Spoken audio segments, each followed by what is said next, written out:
వినాయక చవితులు వస్తాయా? ఎక్కడ్రా? ఇంగ్లీష్ నెలలో ఒక వినాయక చవితి, తెలుగు నెలలో ఒక వినాయక చవితి. ఇంగ్లీష్ నెలలో తెలుగు నెలలో సపరేట్ చేసుకోం, రెండు ఒకేసారి జరుపుకుంటాం. ఇంగ్లీష్ నెలలో అయితే ఆగస్ట్ సెప్టెంబర్ లో వస్తుంది, తెలుగు నెలలో అయితే భాద్రపద మాసం శుక్లపక్షం చవితి రోజు జరుపుకుంటాం. ఏందే భద్రంగా బతకాల? అదేమి నెల నాయనా? భద్రంగా బతికేది కాదు, భాద్రపద మాసం అది మన తెలుగు నెల. ఓహో, ఇంగ్లీష్ లో 12 నెలలు ఉన్నట్టే తెలుగులో కూడా 12 నెలలు ఉంటాయి. ఏంది నాయన అదే? చైత్రము, వైశాఖము, జ్యేష్ఠము, ఆషాఢము, శ్రావణము, భాద్రపదము, అశ్వేజము, కార్తీకము, మార్గశిరము, పుష్యమి, మాఘము, పాల్గొనము. ఈ విధంగా తెలుగులో కూడా 12 నెలలుంటాయి. ఓహో, మళ్ళీ ఏదో శుక్ల పక్షి అదేది అన్నేవ్యా? పక్షికి ఎదురుదే పక్షం, శుక్లపక్షం. అంటే ఏంది నాయనా? పక్షం అంటే 15 రోజుల కాలం. ఒక నెలకి ఎన్ని రోజులు ఉంటాయి? 30. అంటే ఎన్ని పక్షాలు? 2. 2 పక్షాలు. ఒకటి శుక్లపక్షం, ఇంకోటి కృష్ణపక్షం. ఇప్పుడు జరిగే శుక్లపక్షమో కృష్ణపక్షమో మనకి ఎక్కడ తెలుస్తుంది నాయనా? మంచి ప్రశ్న.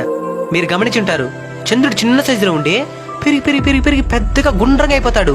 దాన్ని ఏమంటారు? పౌర్ణమి. సూపర్. ఈ విధంగా చిన్న సైజులో ఉన్న చంద్రుడు పెద్ద సైజులో గుండ్రంగా మారడానికి 15 రోజుల టైం పడుతుంది. ఈ 15 రోజుల టైం నే శుక్లపక్షం అంటారు. అయితే కృష్ణపక్షమా? మళ్ళీ గుండ్రంగా ఉన్న చంద్రుడు కరిగిపోయి కరిగిపోయి కరిగిపోయి అసలు కనబడకుండా అయిపోతాడు. దాన్ని ఏమంటారు? అమావాస్య. ఎక్సలెంట్. ఈ విధంగా గుండ్రంగా ఉన్న చంద్రుడు కూడా పూర్తిగా మాయమైపోవడానికి 15 రోజుల టైం పడుతుంది. దీన్ని కృష్ణపక్షం అంటారు. ఓహో, అయితే లాస్ట్ లో ఆడోళ్ళు తిట్టుకుంటారే నా చవితి అని, ఆ విధంగా చెప్పినవే ఏందదే? ఓ నాయనా, అది సవితి కదరా, చవితి. అంటే? చవితి అంటే 4వ తేదీ అని అర్థం. ఇంగ్లీష్ లో తేదీలు ఉంటాయి కదా, వాటిని తెలుగులో తిథులు అని అంటారు. ఒక పక్షానికి 15 రోజులు ఉంటాయి కదా, ఈ 15 రోజులకి 15 పేర్లు ఉంటాయి. ఏంది? పాడ్యమి, విధియ, తదియ, చవితి, పంచమి, షష్ఠి, సప్తమి, అష్టమి, నవమి, దశమి, ఏకాదశి, ద్వాదశి, త్రయోదశి, చతుర్దశి, పౌర్ణమి లేదా అమావాస్య. పాడ్యం అంటే ఒకటే తేదీయా? మా అమ్మ పాడ్యం రోజు దూర ప్రయాణం చేయొద్దంటే ఏమో అనుకున్నా, ఒకటే తేదీ బాగుడదనా? ఇద్దరా ఇది గుడిదిలే మనకి. శుక్లపక్షంలో వచ్చే తిథుల్ని శుద్ధ తిథులని, కృష్ణపక్షంలో వచ్చే తిథుల్ని బహుళ తిథులని అంటారు. ఇప్పుడు చెప్పండి, వినాయక చవితి ఎప్పుడు వస్తుంది? భాద్రపద మాసము శుక్లపక్షము చవితి రోజు వినాయక చవితి వస్తుంది. సూపర్ రా మీరా. నాయనా, మన తెలుగులో ఇంతుందా? దేశ భాషలందు తెలుగు లెస్స అని ఊరికే అనలేదు నైనా, ఇలాంటివి మన భాషలో చాలా ఉన్నాయి. అందుకే మన తెలుగు భాష చాలా గొప్పది. అవునైనా. నాయనా, మా ఫ్రెండ్ వాళ్ళు వాళ్ళ ఊర్లో పెద్ద విగ్రహం పెట్టినారనేసి వాళ్ళు రక్షణ చేస్తున్నారు నాయనా. ఎంత పెద్ద విగ్రహం పెడితే అంత గొప్ప. వినాయకుడు ఎత్తుబట్టి గొప్పతనం రాదు నైనా, మన భక్తి శ్రద్ధలతో చేసే పూజల వల్లే గొప్పతనం వస్తుంది. నువ్వు నీ చేతులారా చిన్న గణపయ్యని చేసి ప్రేమగా పూజలు చేసినావు అనుకో, గణపయ్య 100 అడుగుల విగ్రహాన్ని వదిలేసి కూడా నీకోసం ఆ చిన్న బొమ్మలోకి వచ్చి నిన్ను ఆశీర్వదిస్తాడు. గణపయ్య పుట్టినరోజు గణపయ్యకి పూజలు చేయడం కంటే కూడా ఆపదలో ఉండే వాళ్ళకి సహాయం చేసినాం అనుకో, గణపయ్య చాలా సంతోషిస్తాడు. అందుకే కదా మనం అన్నదానం చేస్తున్నావా? పాయింట్ పెట్టేను. నైనా, ప్లాస్టిక్ తో చేసిన ప్యారిస్ బొమ్మను ఉపయోగించకూడదన్నా? అది ప్లాస్టిక్ తో చేసిన ప్యారిస్ బొమ్మ కాదు, ప్లాస్టర్ ఆఫ్ ప్యారిస్. ఓహో, అదేనాయనా, దాన్ని దేనికి ఉపయోగించకూడదు? అది ప్లాస్టిక్ లాగా భూమిలో తొందరగా కలవదు నైనా.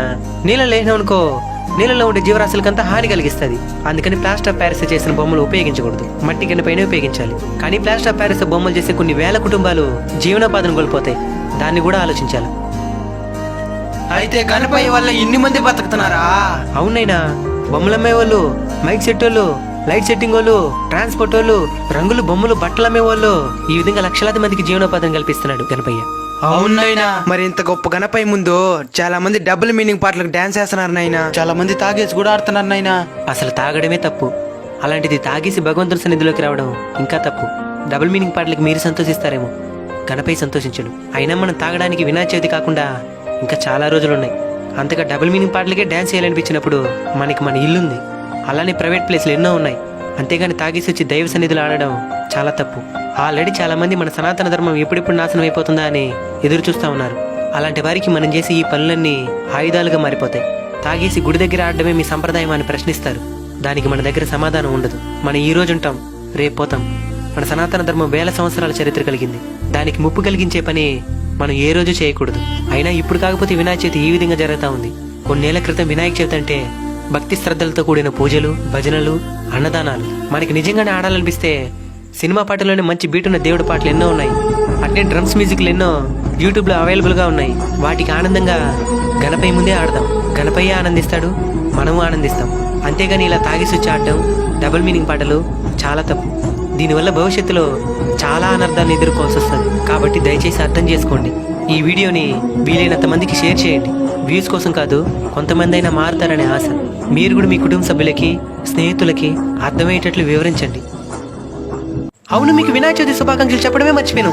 అన్బీటబుల్ కల్చర్ కుటుంబ సభ్యులందరికీ వినాయక చవితి శుభాకాంక్షలు. మంచి ఇన్ఫర్మేషన్ వీడియో అందరికి షేర్ చేయండి. జై హింద్.